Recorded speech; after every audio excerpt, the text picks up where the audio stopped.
Bilang tugon sa patuloy na masamang panahon, agad na nagsagawa ng road clearing operations at water level monitoring ang mga tauhan ng Itogon Municipal Police Station upang matiyak ang kaligtasan ng publiko sa gitna ng malakas na pag-ulan.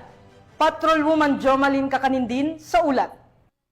Kabila ng tuloy-tuloy na malakas na pag-ulan na nagdulot ng madulas na kalsada at mga landslide, nagpamalas ng dedikasyon at katapangan ng mga tauhan ng Itogon Municipal Police Station sa kanilang patuloy na road clearing operations and water level monitoring sa mga high-risk na lugar sa kanilang nasasakupan. Upang matiyak ang kaligtasan at tuloy-tuloy na biyahe ng mga motorista at residente, agad na rumisponde ang mga pulis katuwang ang mga barangay officials at iba pang local response unit para alisin ang mga debris, bumagsak na sanga at iba pang sagabal sa kalsada sa gitna ng masungit na panahon. Ginawa ito habang nakaalerto sa posibilidad ng biglang pagguho ng lupa at flash flood, bagay na nagpalala sa panganib ng operasyon. Hindi rin nagpaawat ang ating kapulisan sa water level monitoring, katuwang ang dam authorities at MDRRMO upang ma-assess ang level ng tubig at mga potensyal nitong epekto sa downstream communities. Ipinakita din ng Itogon MPS na ang proactive disaster preparedness at response ay hindi lamang usapin ng plano. Ito ay aktual na aksyon sa gitna ng ulan, putik at panganib. Patunay ito ng kanilang tapat sa paglilingkod para sa buhay at ari-arian ng publiko, lalo na sa panahon ng bagyo.